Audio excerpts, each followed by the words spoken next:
This coming week, we'll be reading Parshat Tzav, the second Parsha in Sefer Vayikra. The content of Tzav is different types of korbanot that were originally offered in the Mishkan and then later in the Beit HaMikdash in the temple.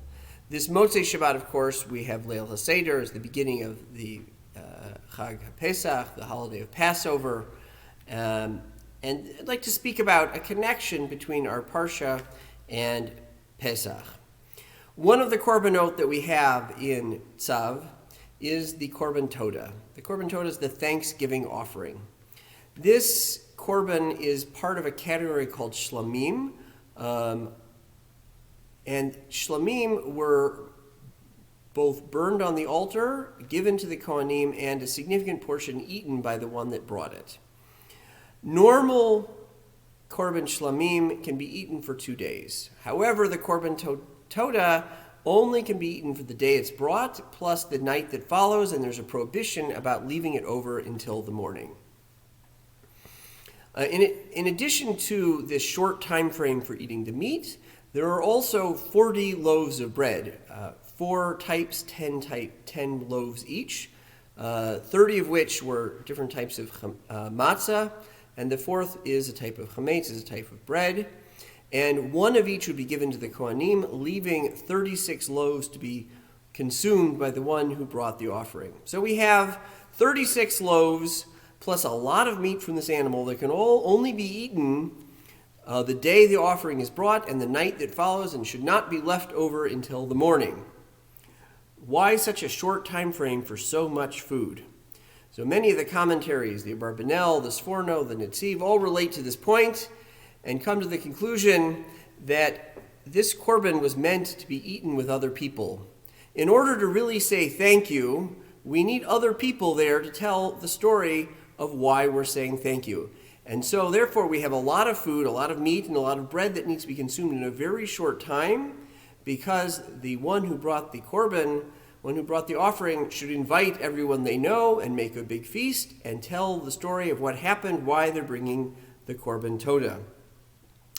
The Gemara in Brachot gives 4 different categories of things that would generate the need to bring a Korban Todah.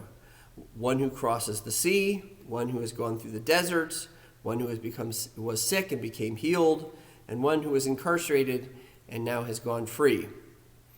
All of these today, these cases, if any of these occur to us, we bench gomel and shul, but originally they would bring a korban in these circumstances.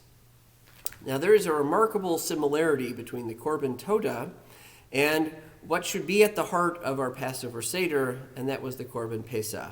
Like the Korban Todah, it is eaten with matzah. Of course, the Korban Todah was both chametz and matzah. Here we eat it with matzah.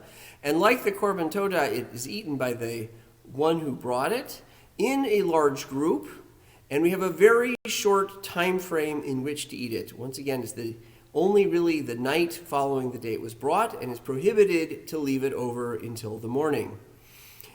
And accompanying the Korban Pesach is a recounting of why we're bringing the korban, much like for the Korban Todah, where the person would recount what had occurred, how they had gotten ill and become well, or whatever the circumstances were. They could recount to all the people assembled. So too, for Korban Pesach, we recount what has happened. But here, we're recounting what has happened to Bnei Yisrael, the going forth from slavery to freedom. And the Vilna Gaon, in his Haggadah, says we actually, if we think about it, the story of Bnei Yisrael going free qualifies in all 4 categories for things that we bring the Thanksgiving offering, the Korban Todah, for. We cross the sea, right? Simply the splitting of the sea. We travel through the desert. We were rescued from the hazardous conditions of slavery, much like one who is sick and becomes well. And just like someone who is incarcerated in jail, we went free from the bondage of slavery.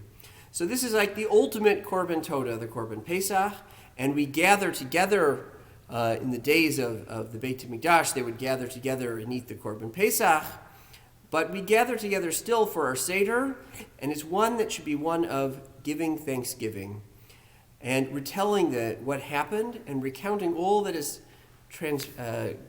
taken place and talking about it. And we say, the one that speaks about this at length, the more that you go at length, that is praiseworthy. Because in order to really be thankful, it's important to talk about it with other people. Now, for thousands of years, the Jewish people have doing a Passover Seder.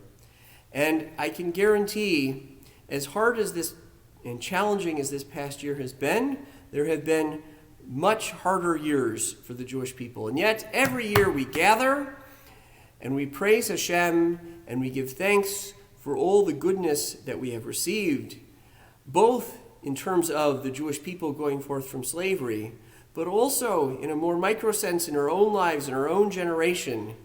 It's incredibly important to talk about and to think about and to share all of the ways that we're appreciative and thankful for all of the blessings that we have received. I wish everyone a Chag Kasher v'Sameach, and I look forward to, God willing, seeing everyone in person again soon. And a Shabbat Shalom.